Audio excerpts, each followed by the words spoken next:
The more things change, the more the Jets stay the same. Zach Wilson just put together one of the most discouraging second career games ever, and he's had his early struggles with the New York Jets. There are plenty of major concerns that we need to talk about, but let's make one thing clear. It's time to slow the roll on labeling Zach Wilson as a bust. It's week 2.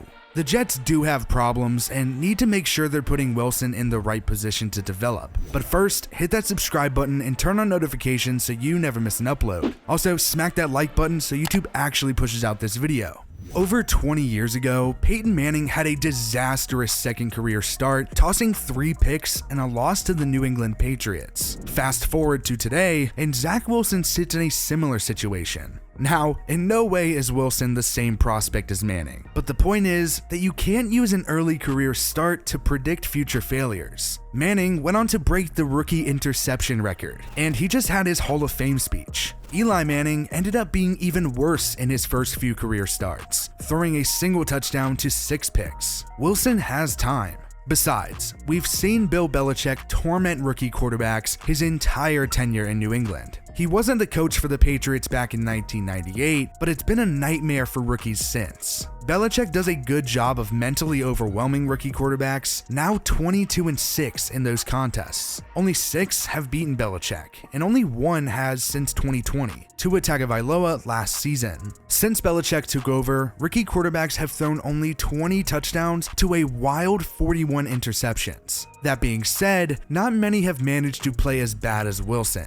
In fact, Wilson is the first rookie quarterback to toss 4 picks against New England since Mark Sanchez. Jets fans, man, I'm sorry guys. The reality is that Wilson didn't look too bad in his NFL debut. The first half against the Panthers was mainly filled with horrible offensive line play that had him running for his life. But once the line settled down, Wilson looked a lot better. His biggest problem this season probably is going to be the offensive line, and with Mekhi Becton injured, it's only going to be worse for the next month plus. That was pretty clear against the Patriots. Zach Wilson threw 3 interceptions in his entire senior year at BYU. He threw 4 in 10 passes on Sunday. Believe it or not, there are such things as good interceptions. Sometimes you arm punt, sometimes it's a Hail Mary, other times you want your quarterback to learn and test things out. The big problem for the Jets is that his passes didn't look like that. He was way too aggressive and for the most part just completely overlooked and didn't care about his checkdowns that were wide open. On the first pick, Wilson had solid protection and for whatever reason decided to throw the pass into heavy coverage to Corey Davis before J.C. Jackson jumped the pass. Next interception was a classic overthrow. Davis should have come down with it, but it was high and hit off his hands before Adrian Phillips grabbed it. There was simply no excuse at all on the third interception, just a bad throw, trying to get it to Elijah Moore. Wilson underthrows him and Jackson gets his second pick of the day. Finally, Wilson looked to be getting it together before a terrible throw. I mean, I don't even know who he's trying to throw it to here. It's just a deep pass that Devin McCourty comes down with. No receiver nearby, no pressure, just bad. One of the few worries on Wilson coming into the pros was that he liked to make some very aggressive throws. And while they may work in college, especially playing against lower level talent at BYU, those throws just won't work in the NFL. His footwork was weird at times in college and would take some odd hitches that lead to him sailing throws over his receivers, which is something we've already seen him do in the pros. He's going to take some time, and a lot of people knew that in the draft. In a way, Wilson was a one-year wonder at BYU and didn't play great teams. That being said, the Jets obviously knew all this before they took him second overall. They didn't take Wilson for what he could be as a rookie, but what he could become. I think Wilson gives off a bit of a Josh Allen vibe. 2 players that were relatively raw coming out of college, and while they were really good, didn't have the opportunity to play great talent. Allen got it right with time, and I think Wilson could do the same.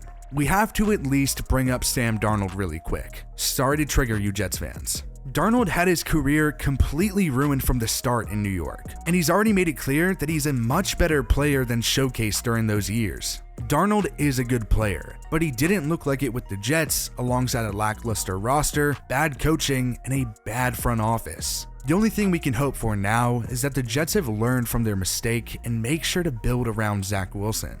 First, I want to start this off by saying that Zach Wilson looked absolutely terrible today. And while he did pick it up around the back end of the game in a kind of desperation drive to try to make something happen in the last minute of the game, him and the Jets looked bad throughout the entire game. This New England defense absolutely came in ready to play today, and that front seven played a hell of a lot better this week than they did last week, which is pretty unfortunate for Wilson, especially taking that offensive line into consideration as well. Bill Belichick just really knows how to coach against rookie quarterbacks, and that's just really it. It seems like he has this sort of blueprint to success against rookie quarterbacks. And while Zach Wilson is really good and mobile and able to escape the pocket when defensive pressure does come, the Patriots played a really good contained game today and really made Wilson rely on his arm. And as we all saw, that didn't go well. Now, Zach Wilson did show flashes in week 1 and honestly impressed me a bit in the loss to the Panthers. But this week, he just looked like a rookie. For lack of better terms, Zach Wilson just looked like a rookie this week. He looked sloppy, he looked flustered, and ultimately he looked like he was just getting beaten by the defense every single play. And like I just said, you can thank his offensive line for that, especially with Mekhi Becton gone, which is a huge loss for that offensive line, which was already struggling as it is. I think Zach Wilson does have the potential to be a good quarterback and honestly become one of the better dual threat quarterbacks in this league later on in his career. But as of right now, you can thank his offensive line and lack of weapons for his lack of success, because I don't think we should put all of this on Wilson. We brought up Sam Darnold earlier and his struggles in New York, and now look at him in Carolina. The dude just beat the Saints really convincingly, might I add, who just went around and absolutely demolished the Packers defense last week.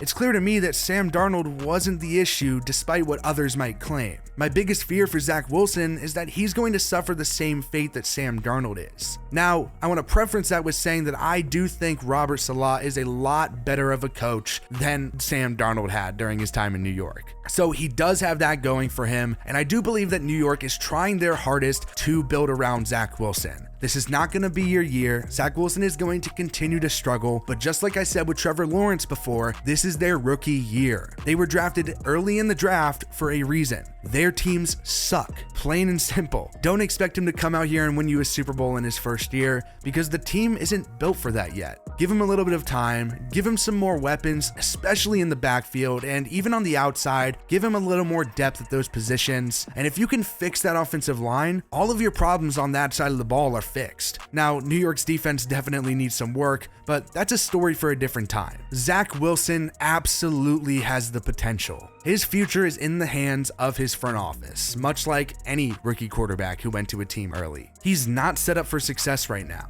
and that's just the reality of the situation. His 4 picks today showcased a lot of the issues that people did worry about with him coming into the NFL, but I don't believe that this is going to be a regular thing from Zach Wilson. I honestly think that he's somebody that can go back to practice and address these problems and not make risky throws like he did this past week against New England. I think this week, more than anything for Wilson, is a learning experience. I don't think he's going to come in and throw 3 picks every week. That would be ridiculous. So before you start panicking and saying Zach Wilson sucks, take a moment to realize that he is a rookie quarterback in a terrible system who's going to take time to develop because he was a raw prospect. Given the time to develop, more weapons, a better offensive line, and just building this team around Zach Wilson, he can be your guy. So now, all we can really do is wait to see what happens. It's safe to say that Zach Wilson's career isn't off to the start he was hoping for, but there is still plenty of time to get it right. The Jets are in a new era with a new quarterback and head coach, and this is only week 2.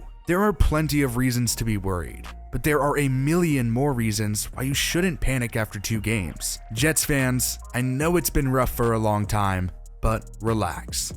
Hey, thanks for sticking to the end of the video. If you want to subscribe to the channel, make sure to click right here to do so. And if you don't want to, or you already do because you're freaking amazing, then click right here to watch another video. Also, go ahead and follow us on TikTok because we're posting a lot over there now. Also on Instagram, we're going to be posting on there pretty regularly. And also go ahead and give us a follow on Twitter because it's football season. And you know we're going to always try to continue the conversation over on there. So again, guys, thank you guys for watching this video and sticking to the end. And we'll see you guys in the next one.